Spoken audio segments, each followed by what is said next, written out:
Meu nome é Jurandir, eu sou pastor da Igreja Aliança, do Paraíso, e uma grande alegria, uma grande honra estar aqui de manhã, trazendo, junto com o pastor Marcelo, algumas reflexões sobre o que é o Nikkei. Na realidade, acho que é importante a gente esclarecer, a ideia dessas palestras iniciais de manhã é trazer subsídios para uma reflexão, para que ao longo das discussões que teremos hoje nos workshops, depois à tarde, na socialização das conclusões dos workshops, nós tenhamos alguns elementos que nos ajudem a compreender o que é o Nikkei. E depois, à tarde, depois dessa socialização, aí sim teremos um desafio missionário, trazido pelo pastor Edu Goy. Então, nesse sentido, a nossa intervenção aqui, tanto do pastor Marcelo quanto minha, nessa manhã, será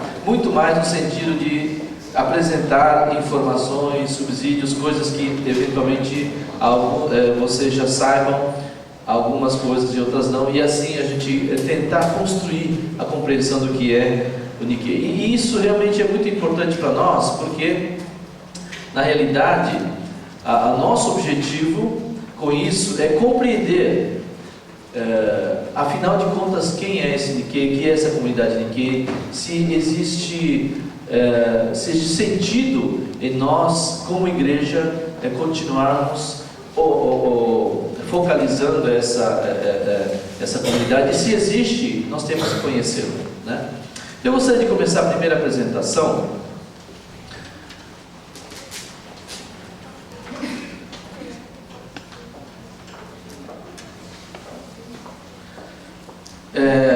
com este tópico, o japonês, que é a origem do Nikkei. Nós vamos, o pastor Marcelo e eu, dividir essa apresentação em 4 apresentações, onde retrataremos, eu inicialmente, o que é o japonês, para que a gente possa compreender os valores mais fundamentais do japonês e de como isso eventualmente possa ter sido incorporado pela comunidade Nikkei do Brasil. Depois o pastor Marcelo vai falar sobre o que é o brasileiro,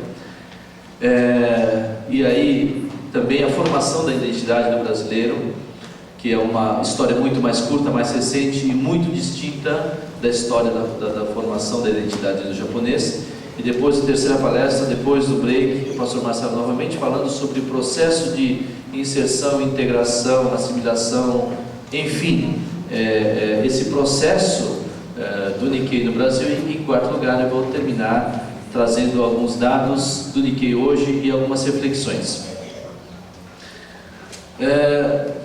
O japonês, ele é um povo que muito particular, e uma das características muito importantes para a gente compreender esse povo japonês é o conceito de harmonia, ou de wa, aquilo que se chama em japonês, né? Wa, ou harmonia. E a ideia é que esse conceito ele é muito prevalente no shintoísmo, e também, na verdade, o shintoísmo é uma religião eminentemente japonesa, e é uma religião com ênfase na fertilidade, assim como outras religiões primitivas, e esse conceito de harmonia e wa é algo que é central no shintoísmo e que foi incorporado na primeira constituição de Shotoku-taisho, que aparece aí, e ele escreveu digamos assim, a primeira constituição com 17 artigos, onde este conceito de harmonia com o mundo, harmonia com o universo era muito presente. E esse conceito ele está presente muito forte no Japão, justamente porque o povo japonês, por viver numa ilha, por viver em um lugar assim muito restrito, pequeno, cheio de intempéries, terremotos, maremotos não sei, mas com certeza terremotos e furacões, todo ano tem o primeiro, segundo, terceiro, 20º, 30º furacão passando lá no Japão. Eles contam até os números, né?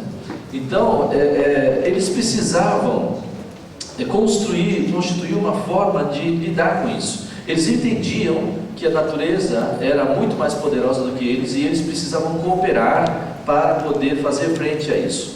Existiam também outras outras razões, né? Porque essa cooperação, esse conceito de harmonia é necessário, mas basicamente ela já tem origem na própria sobrevivência, na própria existência deles. E a partir dessa cooperação, também na cultura do arroz, né? Então o Japão, assim como outros países asiáticos do Extremo Oriente, são dietas ou refeições baseadas no arroz. O arroz ele precisa de cooperação, não só dentro da família, mas entre famílias da mesma vila. E assim, esse conceito de cooperação, de harmonia, ele foi crescendo e a sociedade foi se estruturando assim, a própria educação e as organizações sociais e políticas foram se desenvolvendo em cima, né, sobre esse conceito. Então tem harmonia e harmonia, necessidade de harmonia, trazendo então necessidade de harmonia dentro de grupo e cooperação, para poder então fazer frente a essas dificuldades que eles enfrentam. Então, enfrentavam e enfrentam. Nesse sentido, esse conceito de grupo no Japão, ele é também um conceito muito particular, e esse grupo é importante. Eu estou apresentando isso porque eu creio que é um dos aspectos importantes da compreensão do que é o japonês, é o conceito de como eles trabalham em grupo, vivem em grupo, vivem em comunidade. E isso, na verdade, esta estrutura é uma estrutura que não é simples, é uma estrutura relativamente complexa, mas eu vou tentar fazer uma pincelada muito rápida, tentar resumir um pouco o que poderia ser isso. O importante é que essas estruturas, elas são diversas, existem diversas estruturas, digamos assim, sociais, que é o grupo, e a maior estrutura é o próprio povo japonês. O povo japonês é um grupo homogêneo, e a partir dali você tem diversos grupos menores, subgrupos, e até você chegar na família ou no seu círculo íntimo. E dentro desses grupos, principalmente os grupos menores, você tem alguns conceitos que são conceitos importantes. Então, o conceito de harmonia, como eu falei, o conceito de lealdade, o conceito também de respeito, o conceito principalmente para que o grupo possa trabalhar de forma cooperativa. E um aspecto importante é justamente que nesse conceito é muito mais importante o grupo onde eu me identifico do que eu mesmo. Então eu sou indivíduo, mas a minha identificação é muito com o grupo. Num certo sentido até o grupo ele impinge sobre mim a identidade. Eu vou fazer no próximo slide uma comparação que vai deixar claro como isso funciona.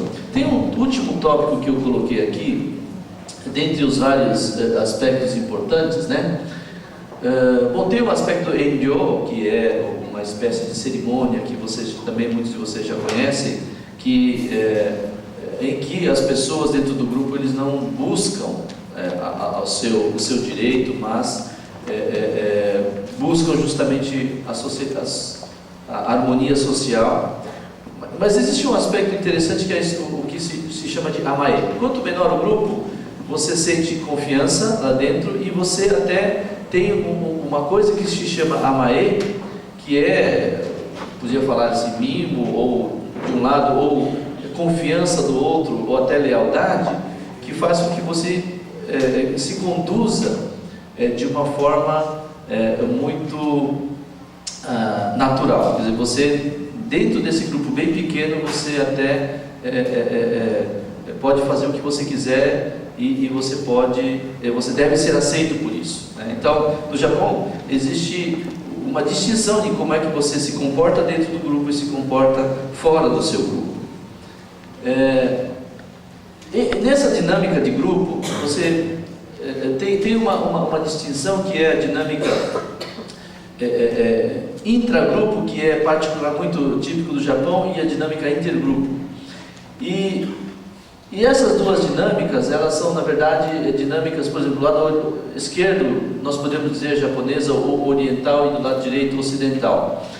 E a diferença entre essas duas, basicamente, é que na dinâmica intragrupo, quando você está preocupado com a dinâmica dentro do seu grupo, o seu grupo, onde você se identifica, é o grupo social importante. E e aquele grupo que digamos assim, que faz a essência, né, dos seus relacionamentos, da sua vida. O grupo existe para você. No outro caso, do coletivismo ocidental, não é que não existe coletivismo ocidental. No Ocidente também existe muito individualismo, mas existe coletivismo também. Só que o coletivismo ocidental, ele é um coletivismo em que o grupo serve para que esse grupo, ou eu através desse grupo, possa, junto com o grupo, superar outros grupos.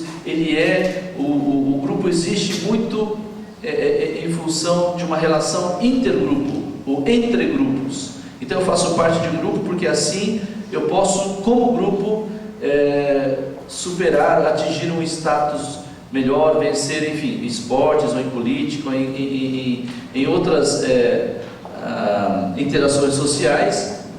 O grupo me ajuda e eu ajudo o grupo a poder crescer, subir na hierarquia. Então, não existe o grupo não tem personalidade nesse sentido, diferentemente da dinâmica do Japão, onde você encontra uma personalidade e até você é leal a esse grupo e esse grupo é leal a você, e você pode até dar a vida se for necessário para que você possa cumprir cabalmente, né, o seu papel como membro desse grupo.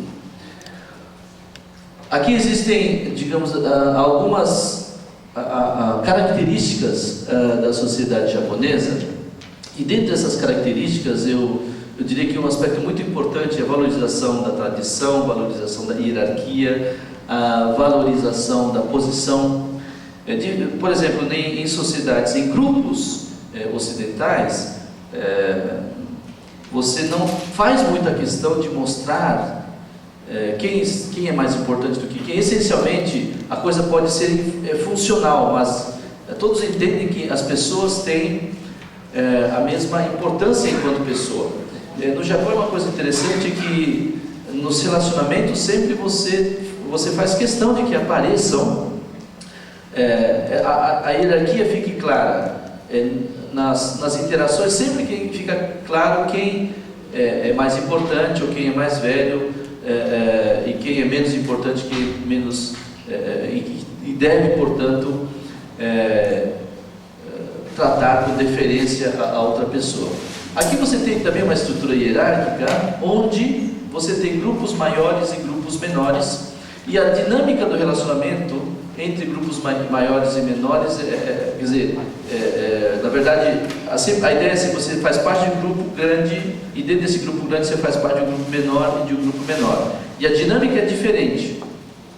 E a formalidade, que é uma característica muito importante do povo japonês, ela é cada vez mais forte quanto maior a interação for ou vertical, é o seu grupo pequeno em relação ao outro, ou quando você está lidando com pessoas de diferentes grupos. Então, se você é íntimo, você não tem tanta formalidade. Se você não é íntimo, você tem muita formalidade. E aí começa a aparecer justamente a barreira.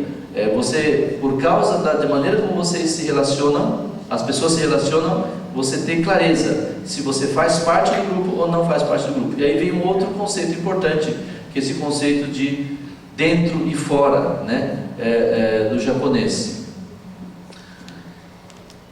E um aspecto importante da sociedade japonesa, ou desses grupos, é justamente, ou do povo japonês, é justamente algumas contradições que essa sociedade carrega, né? Então, algumas coisas como conceitos, né? O pessoal japonês sabe, né? Então, o que você realmente pensa e o que você fala. O que você fala não é necessariamente aquilo que você realmente pensa, mas como você conhece o código da comunicação, então a pessoa fala uma coisa, mas você sabe que está querendo dizer uma outra coisa através da nuance, ou através dos gestos, ou enfim, através das circunstâncias. E isso é uma coisa assim muito difícil de um ocidental entender, porque afinal de contas a palavra existe para comunicar, né? Então se você fala uma coisa, mas está querendo dizer outra, e o outro na verdade entende que aquilo que você está falando não é aquilo que você está falando, isso é uma coisa complicada demais para quem não está acostumado com isso. Mas para o povo japonês isso é muito, muito natural. E isso é uma forma de você não chocar. Até o Brasil tem um pouco disso, né? Às vezes você faz uma coisa para mim, faço sim. Aí o cara esquece. Se você fala com um europeu ou americano, por exemplo, você fala, você faz isso aqui para mim, ele vai falar para você, eu não vou fazer porque eu não posso, porque eu tenho isso, isso, isso aqui. Você fica meio assim, né? Mas, enfim, às vezes essa coisa direta até é rude para você, mas ele está sendo bem honesto e você não vai ter problema lá na frente. O japonês também tem essa ambivalência, e quando ele fala assim, você pode fazer isso para mim? Ele olha um pouquinho assim, ele não diz nem sim nem não, você já sabe, tá bom, não é para pedir mais, né? Então, realmente são códigos que, no fundo, preservam o relacionamento, né? É aquela coisa de você não... E por isso que os japoneses acham os ocidentais muito rudes, por exemplo, justamente porque são muito diretos, e nesse sentido, a comunicação japonesa dos japoneses é essa coisa, né? Aimai. É realmente uma coisa assim, que não fica muito clara. E também tem essa outra coisa do Amoku no Ryokai, né? Então aquela coisa assim, Amoku no Ryokai é assim, você não fala nada, ele também não fala nada, mas você está sabendo o que é, como é que funciona. Então, são coisas que fazem parte do cotidiano do japonês. Estou vendo que vocês estão rindo, talvez algumas dessas coisas a gente está carregando aqui no Brasil também, né? Bom, algumas outras coisas que eu queria mencionar sobre essa questão da sociedade. Essa semana aconteceu uma coisa muito interessante. Eu conversei com um professor que professor em uma universidade na Holanda, e ele estava falando uma coisa muito interessante. Ele é português, mas cresceu no Brasil, estudou no Brasil, depois estudou nos Estados Unidos e foi ser professor na Holanda. Daí eu falei, como é que é ser professor na Holanda? Como é que é viver na Holanda para o estrangeiro? Porque eu tive a experiência de estar lá, e os holandeses, assim, eu tive uma impressão muito ótima deles. Pessoal muito, muito, muito educado, um dos mais educados que eu conheci na Europa. Muito legal. Aí eu falei isso daí para ele, ele falou, olha, realmente, o pessoal é assim mesmo. Então, se você olhar, a parte exterior ela é muito macia, se você realmente consegue entrar facilmente, mas o centro lá, o core, né, o centro é muito duro, você não consegue penetrar mais do que aquilo. Então, os holandeses deixam bem claro para você em um determinado momento que você não é um deles e não vai passar de um certo ponto, para realmente se inserir na sociedade. E até os holandeses, eles têm algumas peculiaridades, assim, parecidas com o Japão, né? Eles também têm que lutar contra um fato muito, muito importante no caso deles, que eles vivem em Países Baixos, qualquer hora a água está entrando, então todo mundo tem que cooperar para pegar o balde e jogar a água para fora, né? Diferentemente, por exemplo, da França, onde é difícil você entrar. Então a casca externa é dura, mas depois que você quebra a casca, você entra, e daí tudo bem, você já faz parte. Tanto que o presidente atual, Sarkozy, por exemplo, ele é filho de imigrantes, mas virou presidente, né? Então, quer dizer, realmente ele conseguiu, como filho de imigrante, chegar a ser presidente da República. Os Estados Unidos talvez seja assim, o mais aberto, né? Como exemplo, o Brasil também, um país muito aberto, aparentemente ao menos, em diversas camadas. E o Japão talvez tenha uma camada muito fininha, bem fininha, que é bem aberta. Então, se você passa até 3 semanas ao mês no Japão, você vai achar que o Japão é maravilhoso. Depois você fica mais de um mês lá, aí você já começa a perceber que não é bem assim. Experimenta ficar um ano. se você é estrangeiro, né? Você vai ter uma impressão completamente diferente do que é o Japão. Porque eles também fazem questão de mostrar para você que você é diferente deles. E você nunca, na verdade, vai conseguir ser como um japonês. E nesse sentido, existe um aspecto assim, importante também para compreender o Japão, é que o Japão ele tem um histórico de segregação, de preconceito, né? Então, existe o povo japonês, mas existem alguns povos marginais, povos marginais que fazem parte do Japão e que são discriminados até hoje, né? Os Ainu, Okinawa também tinha um certo tipo de discriminação, mas é um povo maior, os coreanos que foram levados para o Japão, e existe uma outra coisa assim pior, que é o que aconteceu na Segunda Guerra Mundial, onde o japonês, quando ele dominou regiões da Ásia, ele cometeu atrocidades que pouca gente sabe, atrocidades muito grandes, assim, eu não sei se nós podemos dizer o nível do Holocausto, né? Mas eram grandes atrocidades que mataram muitas pessoas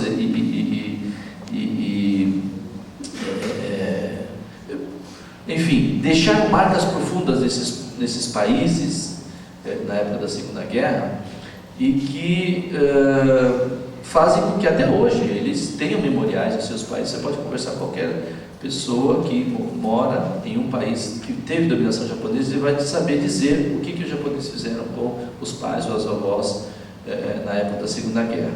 E diferentemente dos alemães, que fazem muita questão de deixar bem claro essa sua culpa e não deixa aparecer nenhum tipo de ultranacionalismo que queira apagar da memória o Holocausto, por exemplo, no japonês não acontece isso. O japonês não tem esse espírito realmente de meia-culpa e existe uma tendência assim do pós-guerra de tentar mudar essa parte da história para que isso não fique evidente, né? Também hoje nós temos um outro problema que são os decassegues e também os estrangeiros. Tem cada vez mais mão de obra estrangeira no Japão para fazer trabalho pesado, e esses também sofrem discriminação, são considerados trabalhadores de segunda categoria, não têm uma série de benefícios. Até pouco tempo atrás eles eram realmente trabalhadores marginais. Um outro conceito que penso ser importante é esse conceito de Wakon Yosai, né, que é uma coisa que aconteceu depois na época da restauração Meiji, depois que o Japão passou um período muito longo de isolacionismo por causa do shogunato de Tokugawa. Ele se abriu os portos e, a partir desse momento, eles introduziram de uma forma muito objetiva todo o conhecimento, tecnologia e cultura do Ocidente, porque eles queriam se modernizar. Eles ficaram tanto tempo fechados que precisavam correr atrás do prejuízo, mas a ideia não era simplesmente assimilar, mas trazer o que era bom e transformar, num certo sentido, ajaponesar, né? Isso que existe. Então, o espírito japonês com a tecnologia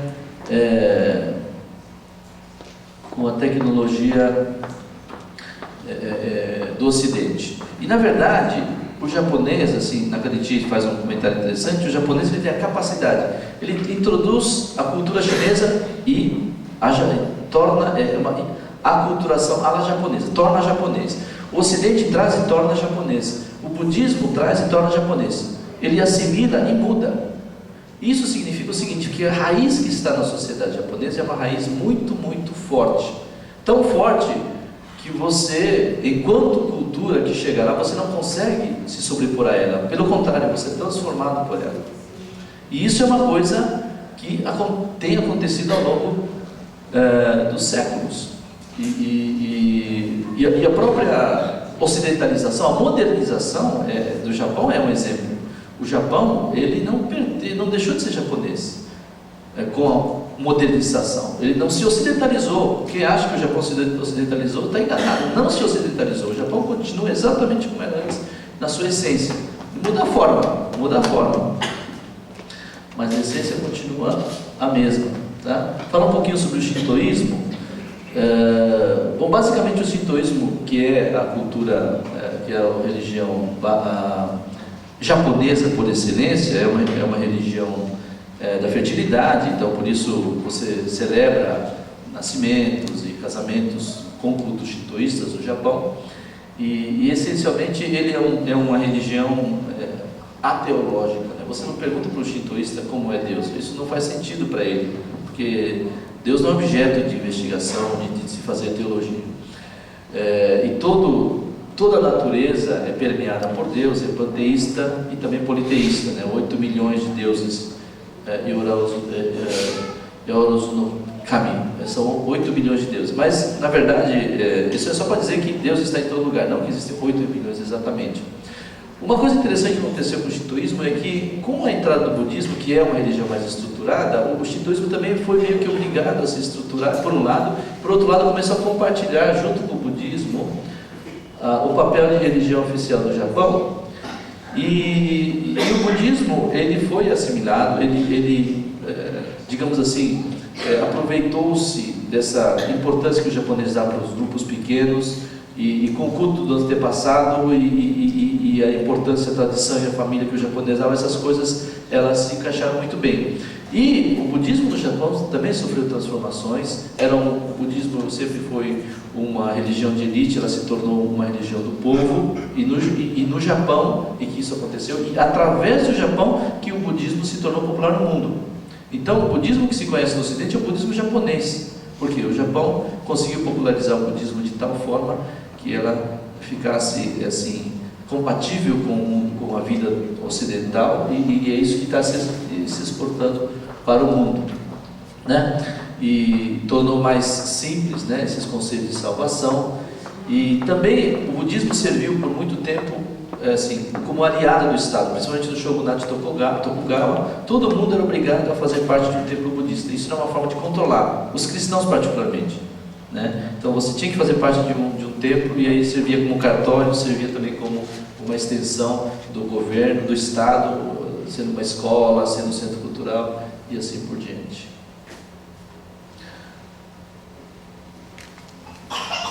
Bom, o próximo conceito importante, ou o caminho importante, é o Bushido também, né? E no Bushido você encontra, que é o caminho do guerreiro, você encontra diversos valores, como justiça, honra, lealdade, esses que estão aí, e que na verdade também formam um aspecto importante da cultura, e que tem influências do budismo, shintoísmo e confucionismo. Mas todos eles, principalmente o budismo e o confucionismo, eles foram modificados para então dar lugar a esse conjunto, né, de normas ou de códigos de honra que o samurai tinha, e que na verdade serve também como um espelho do espírito japonês. Bom, tudo isso bem rapidamente, só para tentar então traçar alguns aspectos, né, que vão ser importantes para a nossa compreensão. Mais uma coisa que eu quero dizer só é sobre a imigração. Por que o Japão então começou um processo migratório? Porque depois da restauração Meiji, a industrialização e modernização da sociedade japonesa, ela foi feita às custas de pesados impostos sobre agricultores. E muitos agricultores não conseguiram pagar os impostos, tiveram que vender suas terras, 300 mil, simplesmente não tinha mais o que fazer no Japão. E aí o governo então começou a incentivar a imigração para eles, que iniciou primeiro para os Estados Unidos, tanto que a partir de 1885, no primeiro quarto do século passado, uma quantidade muito grande, 200 mil pessoas japonesas migraram para o Havaí. Depois começou a migração para outros lugares, inclusive o Brasil, né?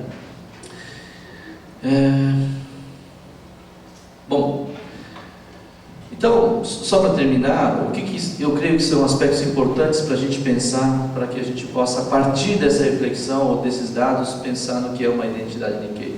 É o conceito da dinâmica do grupo, né? É uma coisa importante. Também os vários conceitos quer dizer, como o Japão é fechado, como o japonês é fechado, como ele trabalha realmente em grupos pequenos que são estanques, e o conceito de dentro e fora é muito forte para o japonês, por um lado. Por outro lado, a imigração trouxe uma nova realidade para o japonês. Pela primeira vez o japonês estava soto. O japonês diz assim, aqui veio para o Brasil e fala gaijin. Mas quem é o soto, né? O do gaijin é o japonês aqui no Brasil. E pela primeira vez ele experimentou isso. E os imigrantes da primeira leva, eles experimentaram assim, muita segregação, preconceito, até realmente o sentimento de que era periférico e que ele era o grupo a ser assimilado. Então, isso para alguém que vem de uma cultura onde ele era o dominante e onde ele segregava, onde ele estava dentro e os outros fora, lidar com isso era certamente um desafio muito grande. Bom, eu gostaria de encerrar a minha fala agora, passar para o pastor Marcelo, para ele continuar então falando a respeito do brasileiro.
Bom dia, irmãos.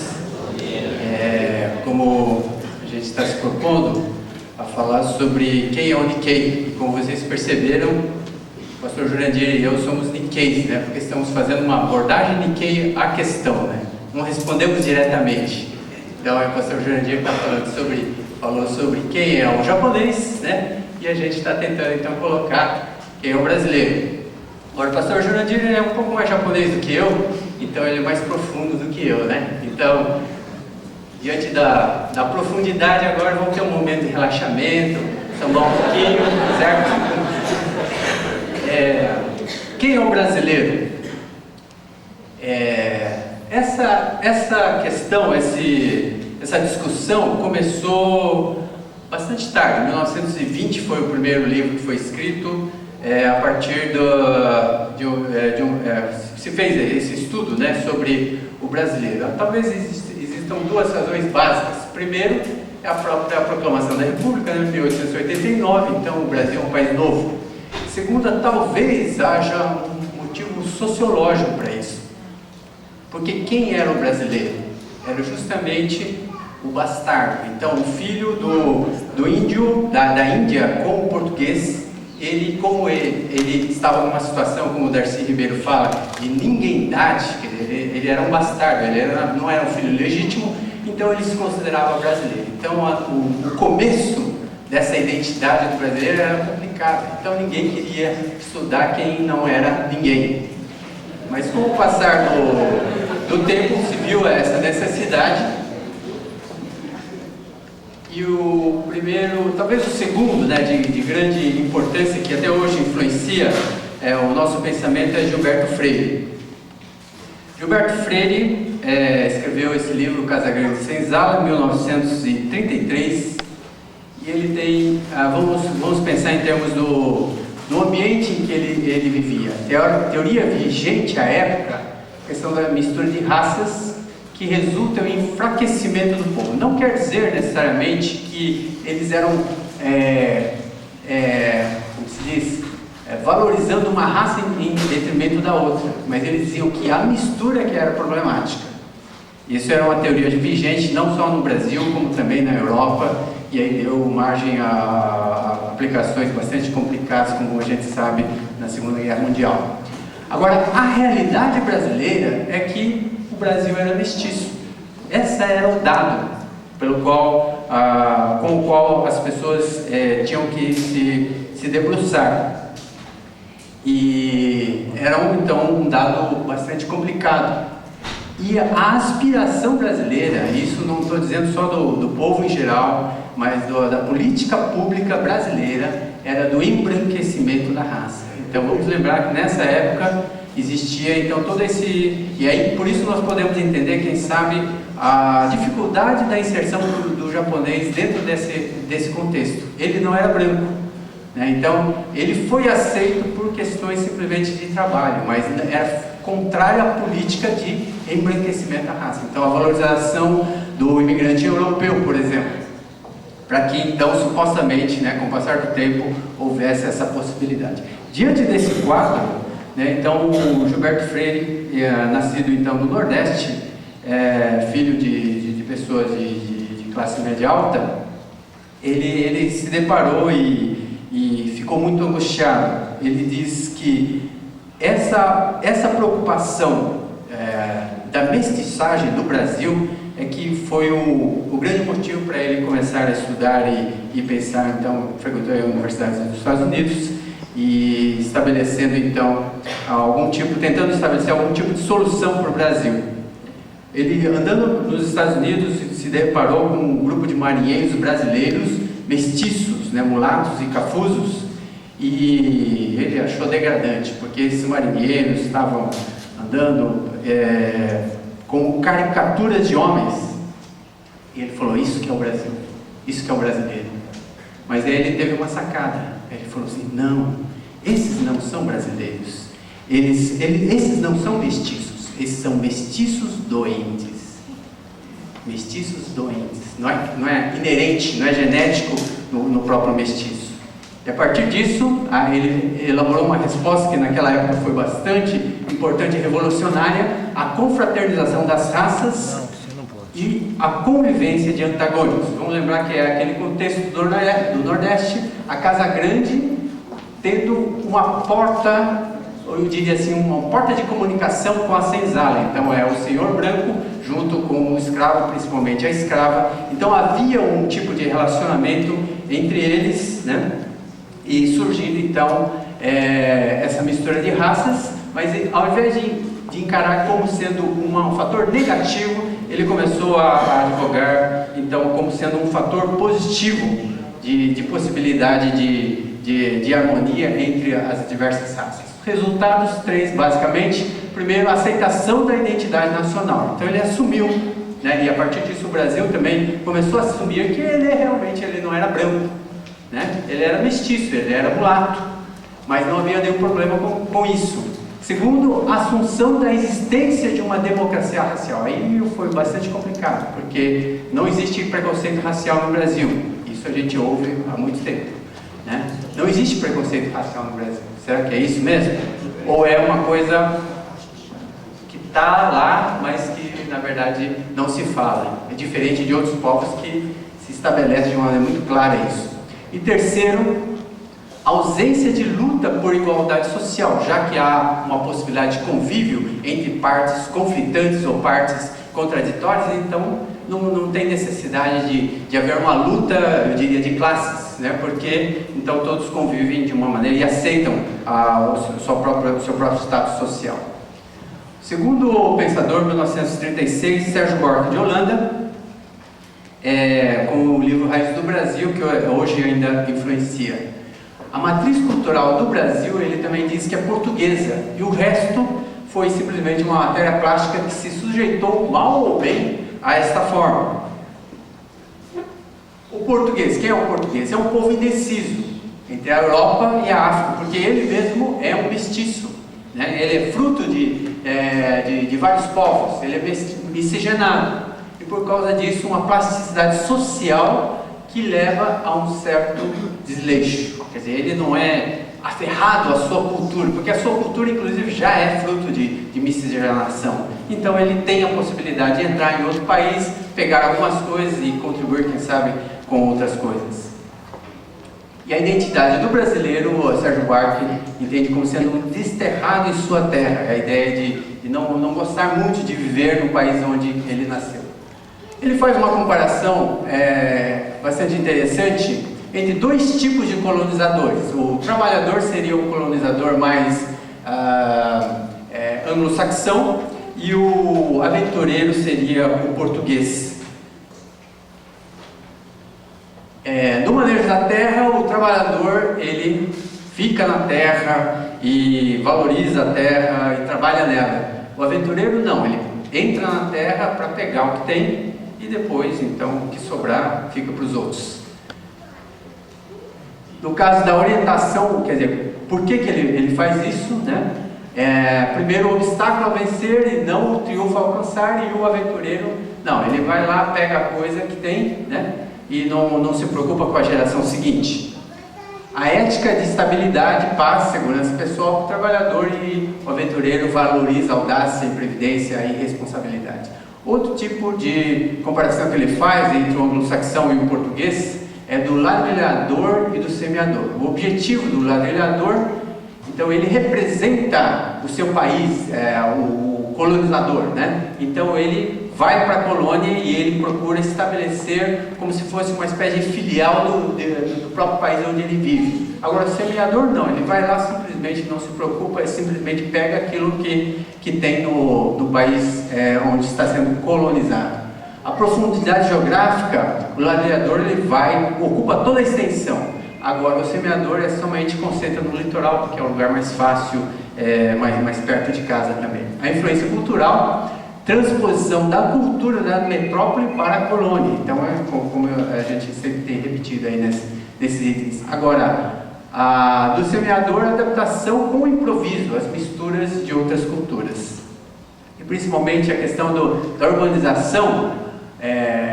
O anglo-saxão ele tem um ato de vontade, então ele planeja a cidade independentemente das questões de dificuldades naturais, ele vai e faz um caminho reto. Agora, vocês sabem por que as nossas estradas são tão sinuosas? Agora você sabe por quê. É a acomodação. Tem um lado legal, né, assim, de, como se diz, respeito aos contornos da natureza, mas é mais ou menos isso. Então as cidades foram feitas não com planejamento, mas de acordo com o relevo, né? Então as pessoas vão entrando onde é mais fácil, onde é possível, sem muito esforço. Outro elemento importante que o Sérgio Buarque nos lembra é a cultura da personalidade.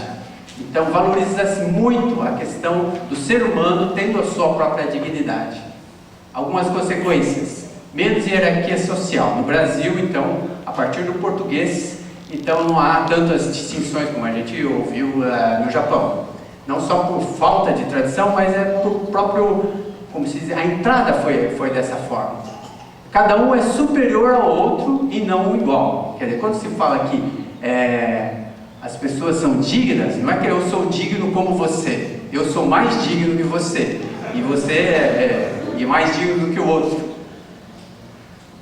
O trabalho é desprezado. Eu achei interessante, porque sempre eu tinha ouvido falar que o trabalho braçal, sim, era desprezado, isso sem dúvida, porque era um trabalho reservado a escravos, diferente do anglo-saxão. Mas também eu diria, o esforço intelectual também é desprezado. Porque se você é superior, então você não precisa trabalhar nesse sentido. É um dom que você tem. Então a sua sabedoria, né? Simplesmente você pensa 2 segundos, você já é sábio na questão. Você não precisa ralar, você não precisa gastar neurônios para chegar a alguma conclusão. E a ausência de associativismo, né? Porque se eu sou barão e todos são barões, então ninguém pode ser parceiro de ninguém, né? Porque eu que tenho que mandar no pedaço. Outra questão importante é a família patriarcal. Vamos lembrar, como o Gilberto Freire também nos lembra, a origem, né, do Brasil é essas grandes propriedades rurais que são autossuficientes. É como se fosse uma espécie de feudos. E Tendo como base isso, a influência é uma invasão do público pelo privado. Quer dizer, o privado, quer dizer, o particular, ele é muito mais poderoso do que o próprio poder público. Resultados: conflito entre a família e a democracia.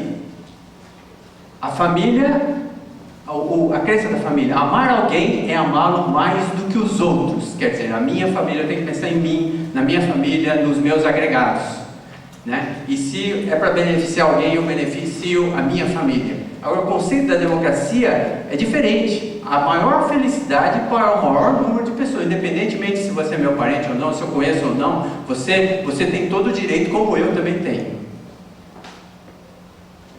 Parcialidade, neutralidade. Outra questão: oposição entre a família e o Estado. Então, no geral, sobre o particular, no sentido assim, o que eu estou colocando, acho que é de uma maneira inversa, mas é o Estado que deveria prevalecer sobre o particular, sobre a família, e acontece justamente o contrário. E a predominância do funcionário patrimonial, e aí esse é um termo de Max Weber, vamos fazer a distinção: funcionário patrimonial e o puro burocrata. O puro burocrata seria o tipo europeu. Ele trabalha regido por normas impessoais. Ele se submete, ele faz o seu serviço. Agora, o funcionário patrimonial, ele não faz distinção entre as suas responsabilidades, que são suas responsabilidades, como se diz, civis de Estado, né? E ele mesmo. Então ele pode se apropriar, por exemplo, de alguma coisa, um cargo seu para benefício próprio ou dos seus próprios conhecidos e parentes. Tanto é que um bispo, ele era bispo de Tucumã, ele faz um pedido ao Frei Vicente, que foi considerado o primeiro historiador da época do Brasil. Ele pede para que se compre um frango, 4 ovos e um peixe. E ele vai na cidade, esse Frei Vicente vai na cidade e tenta comprar e não consegue. E aí então, tenta de outra forma, vai numa casa, vai numa outra casa, e aí consegue o frango, os 4 ovos e um peixe. E aí o comentário do bispo de Tucumã: nesta casa andam as coisas trocadas, porque toda ela não é república, sendo uma cada casa.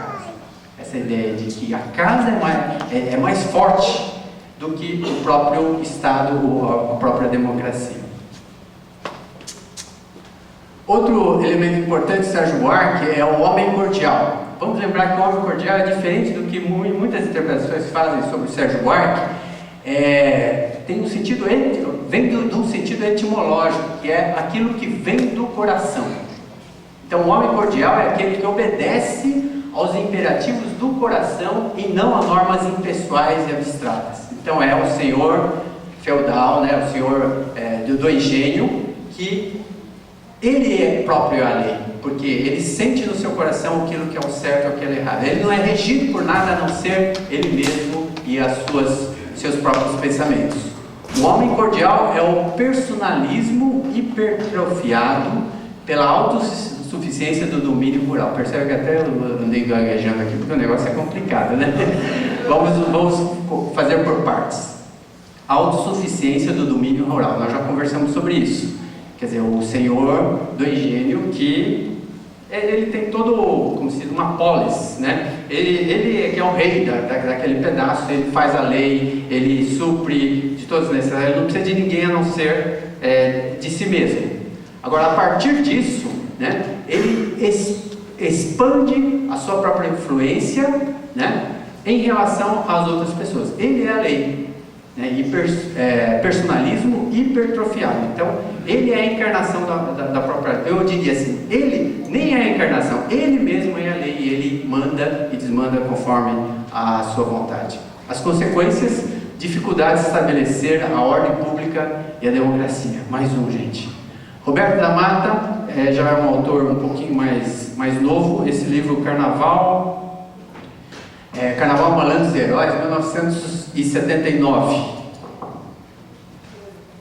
Ele faz uma distinção entre a casa e a rua. A casa é o local de descanso da família, das regras pessoalizadas. E a rua é o local de trabalho, do Estado, das leis impessoais.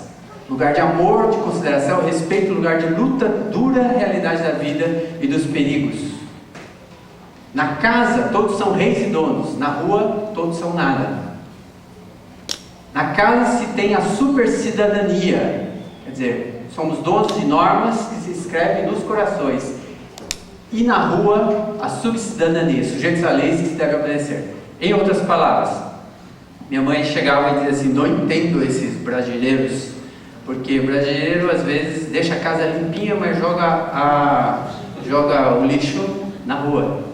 É essa a ideia do brasileiro, porque o importante é a casa. A rua é de ninguém, a rua não é minha, a rua não é do outro também, é de ninguém. Então o brasileiro nesse sentido ele tem a sua lógica. Agora o japonês parece que não é assim, tem a sua casa, mas é o seu entorno também, ele faz parte do entorno, ele faz parte da sociedade como um todo. Um comparativo sobre a lei entre os Estados Unidos e o Brasil. A lei nos Estados Unidos tem uma relação direta com as práticas da vida, quer dizer, a lei serve para ajudar e para facilitar a vida. No Brasil, a lei é um empecilho, porque ela explora e corrige. Ela faz a sociedade viver bem nos Estados Unidos, ela tira o direito e desmancha os projetos e iniciativas. Ela é coerente nos Estados Unidos.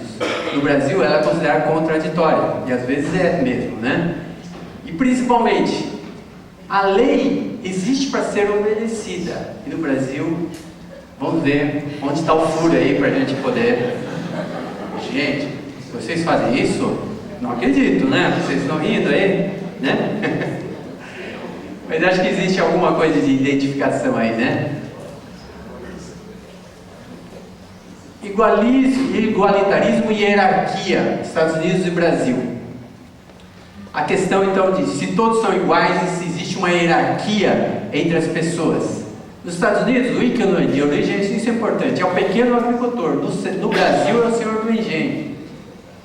O status na sociedade é que todos são iguais nos Estados Unidos. No Brasil se assume que existe realmente gente que é mais importante do que a outra.